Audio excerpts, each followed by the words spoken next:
saw me working on the rabbit fence project, and I had to hop on a training class and asked Ryan to finish this up and rabbit proof the gate for me. And check out this amazing job he did. I'm so excited. He like wrapped it around to fit to the outline of the gate. And I had suggested maybe trying to wrap it here. And so he did it just like he does like the barbed wire fence and got it hooked in and around. And then, yeah, it's going all the way to the ground. So when we open the gate, it'll actually sweep out with the gate. There's even a little bit of overlap there. My chain is super tight. We had a lot of wind, so I'm not surprised. So yeah, the whole thing sweeps out, bends back. We were worried that eventually it might break just from being bent back and forth so many times, but if I don't open it too far, then it should be fine. And I try not to open it too far anyway, because these guys get into my garden and walk through it, and they leave their paw prints in my rows. And one of the most disappointing things about this week, although I was a little worried that the hail and the torrential rains would ruin my garden, I didn't even get half an inch. There's hardly enough water in there to be counted as rain. So I don't know what happened. We were supposed to get 2 inches. That means these poor suckers were dry all week long. So I am absolutely about to water, try to get everybody on the road to recovery. Hey, so it is, I don't know, 9:15 and it's already going to be a super windy day. I don't think there was a wind symbol, but we've decided that the threshold for the wind symbol is about 20 miles per hour. So even if it's 18 or 19, that means it's going to be super windy. It's just not going to register that way. So now we know the wind symbol means extra windy, and we kind of think that's the cutoff. I haven't checked with weather.com to confirm that, but it becomes pretty obvious. And then of course the gusts can be anywhere from 30 to 40 miles an hour. I'm out here this morning, not only channeling my best Del Brisby here, but I am watering the garden before it gets too windy and too hot. We've had a couple of, today makes the second 90+ degree day in March in Texas. We've gone from snow and ice to above average temperatures. So I don't know, it definitely gives me pause for the future, but we'll just keep doing what we can do to build this life on the farm. Look at little one trying to get a drink. She's thirsty after chasing those cows. I was trying to show you our rain barrel, rain collection system.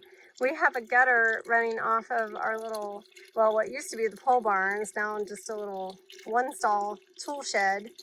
But Ryan set these up, and we were getting so much rain that he ended up doing an overflow barrel. So I tried to use that one first, and then switch over to the main one. This rain's been in here a while. I haven't gardened in a long time. I'm not even sure I gardened last year. So this has been collecting all winter, what little we've had this spring, what zero we got this week apparently. But yeah, so I'm able to do this until we can get something set up to water the garden over there. So I don't mind hand carrying. Gotta get a few extra steps in, and yeah, it's part of my Farm Fit program. So I'm gonna fill the watering can and get to watering my garden. What I really popped on to say was all of those storms that came through Texas on earlier this week. We thought we're supposed to bring about 2 inches of rain, and my rain gauge is reading 1/4 of an inch. So that is all we got. I could tell from the dirt that it had definitely rained and peppered some little dots. I don't know whether or not we got hail here. We did get hail in Fort Worth, little like marble-sized hail. It didn't sound from the neighbors like we got hail here in Hamilton, but definitely didn't get the rain that we needed. It was enough, I think, to help combat the Eastland complex complex fire, so that was the good and the bad with it. We needed the rain in order to put out some of those wildfires that are raging here in Central Texas. See where I'm watering. Well, first of all, you can see the cracks in the soil, and then you can see where I'm watering. I'm getting nothing but gravel. Just, we thought we had tilled this up really well, and there's a lot of gravel still left in it. Working on this garden every single year, adding manure and nitrogen to try to amend the soil, but it's going to be a little bit longer before we get it looking like chocolate cake, which is what I hear is the ideal soil.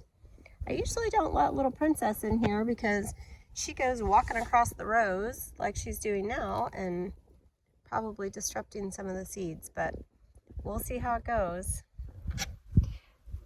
So I'm a little concerned because it's been, I think we're on day 8, and there is nothing popping up yet in my gardening rows. Now, could be that the things I planted have a 10 to 14 day germination period, so I'm gonna have to double check. I don't know off the top of my head, so since it's only been a week, we might be okay.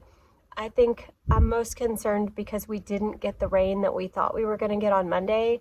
So I didn't water Sunday. I had watered the first couple of days after I planted, and then, or I didn't water Monday before I left because it was kind of misting, and I thought for sure we were going to get rain, and yeah, 1/4 inch in the rain gauge. So watering today, hoping for the best. If there's any progress, if I start to see anything sprout up, I will certainly report back. I do have spinach in the tub, so the watering trough or feeding trough like you'd use, that raised bed does have spinach. It's giant spinach, so it was the first to pop up, and excited to see that. But so far, nothing else has decided to come and greet the sun. So we'll see if that happens this week.